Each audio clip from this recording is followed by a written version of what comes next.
Programme में एक बार फिर खुश आमदीद। म्यूज़िक आपने सुना, जैन ने रश्क कमर जो आपके सामने प्ले किया, बड़ा ही खूबसूरत ज़ाहिर गज़ल भी है नुसरत फ़तेह अली ख़ान साहब की। और बात हम कर रहे हैं चूँकि ईद के हवाले से, और बात यहाँ रह गई है इस आखिरी सेगमेंट में कि जनाब ईद का पहला दिन तो बता दिया कि जनाब कुर्बानी के गोश्त की तकसीम, और ज़ाहिर उसके बाद फिर मेहमानों का आना जाना होगा। गज़ाला साहब आपसे जानना चाहूँगा मैं, तो पहला दिन तो यहाँ तक तो बात पहुँच गई। अब ये बताइए कि ये आपके घर गेस्ट मेहमानों का आना जाना पहले दिन शुरू हो जाता है या आप खुद जाती हैं कहीं पहले दिन? पहले दिन ज़्यादातर लोग कुर्बानी में मसरूफ़ होते हैं, तो ज़्यादातर या तो दावत ईद की खाना तो पकता ही है सारा, वो सारी चीज़ें लवाजमात जो चाहिए ईद के, कलेजी भी चाहिए, क़ोरमा भी चाहिए, पुलाव भी चाहिए, एक सेट खाना है वो सबको चाहिए। और उसके अलावा ये कि जो बिग दावत होती है किसी के भी घर पे, वो या तो ईद के दूसरे दिन होती है या ईद की रात को होती है। आप खुद भी कुकिंग करती हैं? मैं करती हूँ कुकिंग, माशाल्लाह ज़बरदस्त। मैं करती हूँ कुकिंग, मगर मैं शौकिया कुक हूँ। मुझे अगर जिम्मेदारी डाल दी जाए कि आपको रोज़ पकाना है, मैं कभी नहीं पकाऊंगी। कौन सी चीज़ सबसे अच्छी बनाती हैं घर में आप? मैं सारे, मुझे अल्हम्दुलिल्लाह अच्छा आता सभी कुछ बनाना? सब खाना, क्योंकि मैं ट्रेन करती हूँ अपने जो भी आते हैं लोग, तो उनको सिखाना भी तो होता है ना कि कैसे बनाना है और कैसे करना है। रोटी मैंने कभी बहुत कम पकाई है, बिकॉज रोटी मैंने नहीं पकाई कभी, और रोटी जब भी पकाई वो ऑस्ट्रेलिया का मैप बन गया। मगर वैसे मुझे खाना हर किस्म का पकाना आता है। ये सर आप भी घर में काम ज़ाहिर करती होंगे, ये बात तुम ना करें, आप शादीशुदा आदमी हैं। मैं जब हॉस्टल में रहता था ना, मैं तब से सीख गया था। फिर मैं अच्छा खाना प्रॉपर बना लेते हैं आप? बाहर एग्जाम में रहा शादी से पहले, तो आपको हालात सब सिखा देते हैं। मैं खुद बहुत अच्छा खाना बना लेता था, और अब तो और ज़्यादा अच्छा खाना बना लेता हूँ, क्योंकि मेरी बीवी है जो है वो प्रोफेशनली शेफ़ है, शेफ़ ट्रेनर है, जो लोगों को ट्रेनिंग देती हैं, जिनके साइंस से शेफ़ बनते हैं। तो बहुत कुछ उनसे ही सीख गया खाना, और मुझे यूँ कि शौक भी है। अच्छा शौक से सीखा या खौफ से? नहीं, शौक से सीखा। अच्छा खौफ से नहीं, हालात से सीखा, फिर शौक से सीखा, और अल्हम्दुलिल्लाह खौफ से कभी भी किसी किस्म का रहा ही नहीं। पहले दिन कौन सी डिशें बनाते हैं आप? पहले दिन नहीं बनाते, हम तीसरे दिन बनाते हैं। नहीं, हम बिहारी कबाब, दोस्त सब मिलके दोस्तों भी मतलब ज़्यादातर आप इस चक्कर में हम लोग बड़े लकी हैं, क्योंकि मैं फैमिली में बहुत बड़ा भी नहीं हूँ, छोटा भी नहीं हूँ, तो हम तीनों दिन जो है ना मज़े से दावतें खाते हैं। बड़े भाई की यहाँ, फिर सिस्टर की यहाँ, फिर हमारी एक और फैमिली गेट टुगेदर होती है वो। पर अब जब ख़त्म होता है टाइम, तो फिर दोस्त सारे मिलके हम बनाते हैं। तो मैं और मेरी वाइफ बिहारी कबाब में वो मसाला वसाला लगाए रखती हैं। अच्छा शौक से बिहारी कबाब खाते हैं आप, ये पता चला हमें? हर किसी की बारबेक्यू में बहुत शौक से खाता। बारबेक्यू ज़्यादा आपको पसंद है? अच्छा आपको भी बारबेक्यू ज़्यादा पसंद है? मुझे बारबेक्यू पसंद है, बट मुझे सालन और पुलाव और इस किस्म की कबाब, जो अपने जो कराची के ख़ास धागे वाले कबाब हैं, वो हमारे यहाँ ज़रूर होते हैं ईद पर। अच्छा वो ज़्यादा? हाँ सर शब्बीर कायम खानी साहब, गोश्त के ज़ाहिर सारे पकवान हैं, और ईद पे ज़ाहिर खुसूसी तौर पर जब ईद उल अज़हा की हम बात कर रहे हैं, तो ज़ाहिर इससे तो बने पकवान आप भी शौक से खाते होंगे यकीनन। कौन सी डिश ज़्यादा फरमाइश होती है आपके घर वालों से कि जनाब आज ये तो लाजिम बनाएं? इस सच कोई फरमाइश नहीं होती, मैंने कहा जो बनता खा लेते हैं, लेकिन ज़ाहिर है गोश्त तो सबके घर में ही बनता है, और बाकी पुलाव अच्छी लगती है। वो ईद के सेकंड डे पुलाव बनती है, पहले दिन तो कलेजी, फिर शाम को गोश्त बनता है, तो जो बन जाए खा लेते हैं, अल्लाह का शुक्र अदा करते हैं खाकर। और घर वालों का हाथ भी बटाते हैं आप? नहीं, घर वालों का हाथ नहीं बटाते, बल्कि शौक़ ज़रूर है कुकिंग का। कभी कभार कोई साल 6 माह में कभी मूड बन जाता है, कोई वक्त निकाल लेते हैं, थोड़ा बहुत सिर्फ गोश्त का आइटम बनाने आता है। अच्छा कढ़ाई वगैरह बना लेंगे? खाने नहीं बनाने आते, गोश्त वो आलू गोश्त भी बना लेता हूँ। शौक से और खौफ से वाली बात तो नहीं है? खौफ वाली बात कतई नहीं, शौक। हाँ शौक वाली बात। जाहिर है हम भी टीवी पे ही बताते हैं भाई सबको। मतलब आप जरूर, यकीन मुझे लग रहा है कि आप खौफजदा हैं, जो बार बार आप वो पूछना पड़ेगा घर पर। सबका पूछ लूँ, हालात मेरे तो यही है। आप तो जाहिर जुबैर साहब बताएंगे क्यों बार बार जिक्र में खौफ? बस वही है, ये सबको समझ रहे हैं भाई, ये कायम खानी है। आप सिर्फ आदमियों से क्यों पूछते हैं खौफज़दा हैं? औरतें कितनी खौफज़दा होती हैं? तो ये बात पूछना चाह रहा था, डर लगता है रोज़ों में औरतों को, ये भी है कि शौहर का खौफ होता है, नमक तेज हो गया तो आदमी गुस्सा हो जाते हैं। आपको भी खौफ रहता है इस बात का कि ये क्या नमक तेज हो गया तो मसला होगा, मेरे ज़्यादा हो गया? मतलब मैं जनरलाइज्ड स्टेटमेंट दूंगी, मैं अपनी तो बात नहीं कर रही। मेरे मियाँ ने मुझे कभी इन चीज़ों पे तंग नहीं किया खाने पीनों के मामलों में, मगर ख़वातीन जनरली बहुत खौफज़दा होती हैं कि मर्द जब रोज़ा खोलते हैं तो शरबत में चीनी कम है उस पर गुस्सा हो जाते हैं, या कोई चीज़ पे नमक ज़्यादा हो जाए तो उस पर गुस्सा हो जाते हैं। तो मैं ये समझती हूँ कि मर्दों को ज़रा सा सब्र से काम लेना मतलब हक चाहिए। नहीं है उनका। जो एक औरत नहीं, उनका कोई हक नहीं है बदतमीजी करने नहीं, का। सिर्फ जो माह सुबह रमज़ान नहीं है, हमेशा। से रात तक एक औरत जो है वो इसी प्लानिंग में कि अब शाम को क्या खिलाना है, किस तरह सर्व करना है, और पसीनों में शराबूर वो अपना खाना एक सर्व करती है अपने घर वालों को मोहब्बत के साथ, उसको उसी एहतराम और मोहब्बत से खा लेना चाहिए। खा लेना सर। आप मिर्ची ज़्यादा हो जाए, नमक ज़्यादा हो जाए, गुस्सा करते हैं आप भी या मैं खामोशी सच से? बताऊं, सच। गुस्सा करता हूँ, जो कि नहीं करना चाहिए। करता हूँ जो कि नहीं करना चाहिए। नहीं करना चाहिए मतलब बिल्कुल। ये यही बड़ी बात है, गलती का एहसास भी है आपको, ये नहीं करना जानबूझकर चाहिए। कोई एक फितरतन इंसान ज़ाहिर है गुस्सा हो जाता है, जानबूझकर कोई गलती नहीं कर रहा होता, हो जाता है। कभी नमक भी ज़्यादा भी हो जाता है, कभी अच्छा भी बन जाता है। तो अक्सर मिसेस कहती हैं जब अच्छा खाना बना तो तारीफ भी कर दिया करो। तो ये नहीं कि हम तो तारीफ करने में कंजूस हैं आप। नहीं, तारीफ भी करते, अच्छा खाना बना, लेकिन झूठी तारीफ नहीं करता। मतलब किसी का दिल रखने के लिए झूठी तारीफ नहीं करते। हाँ, वो भी बिल्कुल करनी चीज़ें- चाहिए कभी कभी। हाँ, आप कह रही हैं तो आइंदा कोशिश करेंगे। इन्होंने कहा कि वो भी कभी कर देनी चाहिए झूठी तारीफ, तो बिल्कुल कर सर आप सच्ची तारीफ, तुम झूठी बच्चे को डरा रहे हो, अभी इसकी शादी भी नहीं हुई है, इसलिए मैं सिर्फ जान ही रहा बच्चा ट्रेंड हो रहा है, ये बच्चा भी ट्रेंड हो रहा है। ये तो अच्छी बात है। ये सुन रहा है, ये हमारे बात दौर में इस सीखेगा। किस्म के प्रोग्राम हो रहे होते हैं जब हम छोटे थे, शायद हम भी ट्रेंड हो रहे होते हैं कि शायद सर हम आप भी भी गुस्सा कर रहे होते हैं। मिर्चें ज़्यादा हो जाए, नमक कम हो जाए, ज़्यादा हो जाए, गुस्से का इजहार करते हैं, अगर मेरी तरह serious- खामोशी से खा लेते हैं। तुम्हारी तरह खामोशी से खा लेते हैं। सीरियस नोट पे अगर बात करूं, इस जो तुम जो बात करो, एक कल्चर की प्रॉब्लम है हमारे यहाँ। कुछ अगर लोगों को बुरा ना लगे, मैं नहीं लेना चाहता, लेकिन कुछ कल्चर हमारे यहाँ कुछ कौमों को ऐसा है कि बस वो समझते हैं कि बस हम हाकिम हैं और महकूम। मैं किसी भी मैं नाम नहीं ले रहा कि कोई पठान बोलूं या पंजाबी नहीं, मैं बोलूं, इसलिए सिंधी इनकी बोलूं, तरफ देख रहा था कि मैंने कहा मतलब एक नहीं, इस बात ये से कायम नहीं। खानी है भाई। थोड़ा पढ़ो कायम खानी के बारे में, जो आप सवालात कर रहे थे ना, आपको थोड़ी सी तहकीक होनी चाहिए थी। नहीं, आप ये पूछेंगे मेरी तरफ क्यों, ये पूछेंगे आप मेरी तरफ क्यों देख रहे थे। हाँ, लेकिन ये जो मैंने कहा शहरी, मुझे मुत्तफिक ना हो आप। ये कराची की जो शहरियों की जो प्रॉब्लम है ना, खासतौर से आप जैसे बच्चों की, तो इन लोगों की बड़ी प्रॉब्लम है आजकल। डरना, ये पकाना, वो पकाना, इसकी भी कुछ वजूहत होती हैं जो हमें पता है, हम बोल नहीं सकते। तो ऐसी कोई चीज़ ही नहीं करो कि डरना पड़े भाई। हमारी कोई ऐसी चीज़ ही नहीं जो हमें डरे। सर आप तो जाहिर है जिस वक्त माशाल्लाह मिनिस्टर थे, मैं तीसरी जमात में था मेरे ख्याल उस टाइम दोबारा, लेकिन आप जाहिर है सीनियर पॉलिटिशियन है, हमने आपको देखा अच्छा काम करते हुए भी, भागदौड़ करते हुए भी। तो वो तो उम्र वाली बात तो मेरी आ गई कि कितनी उम्र है, आप पता चल गया होगा आपको। बड़ी मुश्किल से मैट्रिक तक पहुंचे। क्लियर किया मैंने। उस हिसाब से, जिस हिसाब से आपने बताया, आपकी उम्र 27 साल बनती है, 27 ईयर्स। तो क्योंकि आप तीसरी यार, क्लास में तुम थे, बोल क्यों नहीं देते? आप थोड़ा ही तीसरी फर्क क्लास है में, दोनों तो और आपको ज़ाहिर है मैं 19 18 जी थोड़ा यार सा सुन रहे हो ना फर्क शायद से लोगों की गुफ्तगू? है। बिल्कुल सुन रहे हैं सीनियर फिर भी तुम शादी पॉलिटिशियंस करना की चाहते हो? गुफ्तगू जी। दोबारा कह रहे फिर भी शादी करना चाह रहे हैं आप। शादी तो होनी है ना एक ना एक दिन, तो बस ये है कि एक सही हो धमाका है कि एक दिन होना है लाजमी। तो जाहिर सी बात है एक ना एक दिन तो होगी ना शादी मेरी, नहीं होगी क्या? खुशी खुशी कर रहे हैं कि आप शादी? हाँ मैं बिल्कुल खुश हूँ। लग नहीं रहा मुझे खुश तुम शादी का नाम। हमें सबको बुलवाइएगा यकीनन।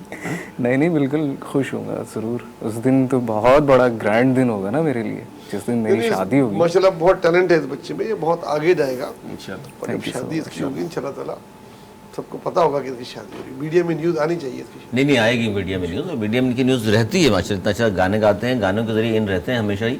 सर जाहिर है हम चाहेंगे जाते जाते आज का जो हमारा ये प्रोग्राम है, ख़ासतौर पर ईद के हवाले से हमने कोशिश की कि आपके तजर्बात से इस्तेफ़ादा हासिल करें, किस तरह आपकी ईद होती है। आम लोगों को ज़ाहिर ये लगता है कि सियासतदान जो हैं उस दिन में मसरूफ़ होते हैं, ज़ाहिर फैमिली को टाइम भी देना पड़ता है, और ईद के मौके पर ज़ाहिर फैमिली को, बच्चों को आप भी वक्त देते हैं। तो उस हवाले से एक तो बात हो गई आपसे, दूसरा जाते जाते क्या पैगाम देंगे ख़ासतौर पर इस ईद के हवाले से, एक कुर्बानी वाली ईद जो है, जिसको बड़ी ईद हम कहते हैं, ईद उल अज़हा को?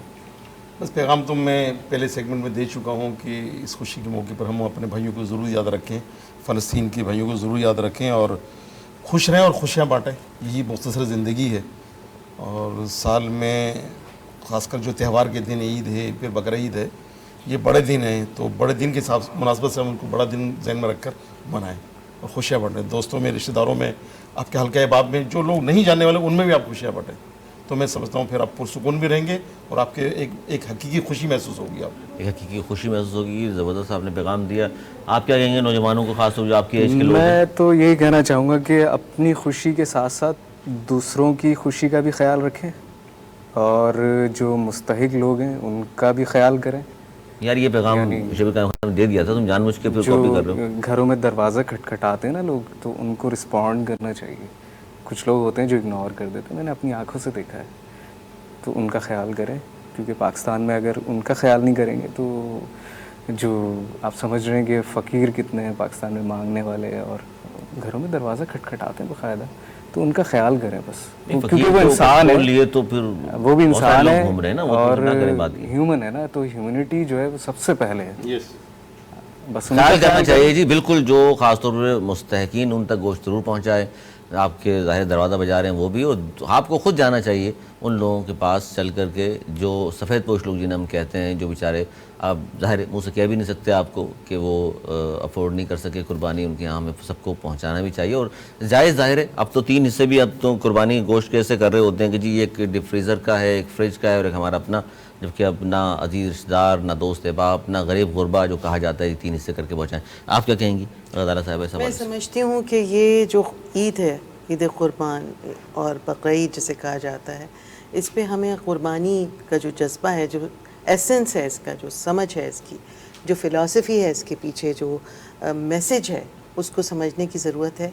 और हमें अपनी चीज़ें अपनी ज़िंदगी में से एक अच्छा चंक, जो एक अच्छा चंक है, वो शेयर करना चाहिए लोगों के साथ, चाहे वो आपकी तालीम है, चाहे वो आपके पास माल है, चाहे वो आपके पास किसी भी किस्म की चीज़ है, वो आप शेयर करें सोसाइटी के साथ। बिकॉज इस वक्त वो वक्त है कि जब लोग इंतज़ार कर रहे हैं कि एक ख़ास तबका बढ़ता जा रहा है, मिडिल क्लास गायब हो रही है। तो मिडिल क्लास को हमने रिटेन करने के लिए आवाज़ें भी उठानी हैं, उनके लिए लड़ना भी है और उनको उनका हक़ भी पहुँचाना है। तो ये जो तज़ाद है ना क्लासेस का, उसको हमने ख़त्म करना है, उसको ख़त्म करना है जी। ये बड़ी अहम बात की है इन्होंने। नवेद ज़ोहरी साहब, क्या कहेंगे आप ख़ास तौर पर इस ईद के हवाले से, और क्या पैगाम होगा आपका? तो एक चीज़ तो बिल्कुल क्लियर है, इसमें लोगों को समझ जाना चाहिए, जो लोग साल भर गोश्त खाते हैं ना, ये कुर्बानी का गोश्त उनके लिए नहीं है, ये उनके लिए है जो साल भर गोश्त नहीं खा पाते, अफोर्ड नहीं कर सकते बेचारे जो। हाँ, नहीं खा पाते बेचारे, वो नहीं अफोर्ड कर। और दूसरा, एक नई चीज़, बड़ी जो चीज़ आ गई है माशरे में, इससे बचना चाहिए, क्योंकि इतने हालात ख़राब हैं कि हर कोई कुर्बानी नहीं करता। पुराना ज़माना हर घर में बकरे बंदी होते थे ना, आजकल ऐसा नहीं है। तो ये पूछना, कुरेदना नहीं चाहिए कि तुमने किस चीज़ की कुर्बानी की, तुमने क्या की। और बहुत अहम बात है, जानबूझ के ऐसी बातें नहीं करनी चाहिए, ना औरतों को ना मर्दों को। बच्चे तो खैर करते ही नहीं है कि भाई फलाना तो कुछ भी नहीं किया, वो नहीं किया। क्या पता उनके दिल पे, उनके हालात पे या उनके बच्चों पे क्या गुजर रही है। और कोशिश करें, गोश्त आपको पता होता है आपके अजीज़ व क़ारिब में, मोहल्ले में, किस घर में नहीं हुई या नहीं हुई, कोशिश करें कि ज़्यादा से ज़्यादा, बिल्कुल जताए बगैर, जैसे आमतौर पे वो कोई देकर आ जाए कि वो आप करके जितनी जल्दी हो कुर्बानी के गोश्त बांट दें, मुस्तहकीन तक ज़रूर पहुँचाएँ। और इसी खूबसूरत पैगाम के साथ ही प्रोग्राम का यहाँ इख्तिताम करेंगे। अपने मौसम में आने बहुत शुक्रिया। गज़ाला साहब तशरीफ़ लाए, नवेद ज़ोहरी साहब आपको बहुत शुक्रिया, शिफ़ कायम खान साहब बहुत वक्त दिया आपने, बहुत शुक्रिया। अयाज़ आपका बहुत शुक्रिया, वक्त निकाला। ज़ैन आपका भी। सना, जाते जाते कोई खूबसूरत सॉन्ग हमारे इस प्रोग्राम के इख्तिताम पर हम चाहेंगे। तुझे चाहा सबसे ही ज्यादा, तुझे चाहा सबसे ही ज्यादा, फिर भी ना तुझे पा सके, रहे तेरे दिल में मगर, रहे तेरे दिल में मगर, तेरी धड़कन तक ना जा सके, जुड़ के भी टूटी रहे इश्क दी डोर में, इसको सुनाए जाके टूटे दिल का शोर में, माही वे मोहब्बता सचिया ने, मंगदा नसीबा कुछ हो, ओ माही वे मोहब्बता सचिया ने, मंगदा नसीबा कुछ हो, किस्मत दे मारे हंस के करिए, किस्मत दे मारे हंस के करिए, किस्मत दे मारे ओ हंस के करिए, किस्मत ते किसदा सो है, तेरी गलियां गलियां तेरी गलियां, मुझको भावे गलियां तेरी गलियां, तेरी गलियां गलियां तेरी गलियां, मुझको भावे गलियां तेरी गलियां,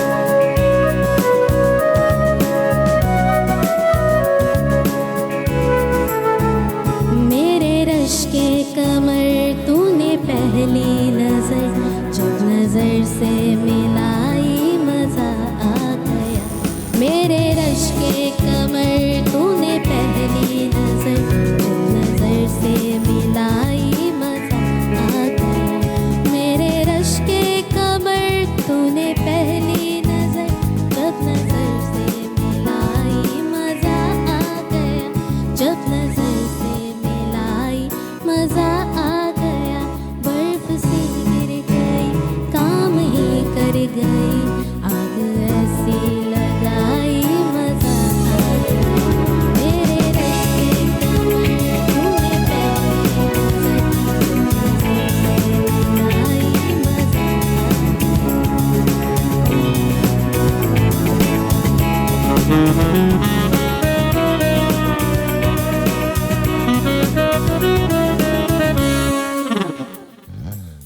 वक्त का करम है कि तू बैठा है मेरे रूबरू है इश्क कितना तुझसे लफ्जों में कैसे मैं कहूँ एक नजर तो देख ले बस मेरी और मेरी किसको सुनाए जाके टूटे दिल का शोर में माही वे मोहब्बतां सच्चियां ने बंगदा नसीबां कुछ हो है ओ माही वे मोहब्बतां सच्चियां ने बंगदा नसीबां कुछ हो है किस्मत दे मारे हंस की करिए किस्मत दे मारे हंस की करिए किस्मत दे मारे हो हंस की करिए किस्मत ते किसका जोर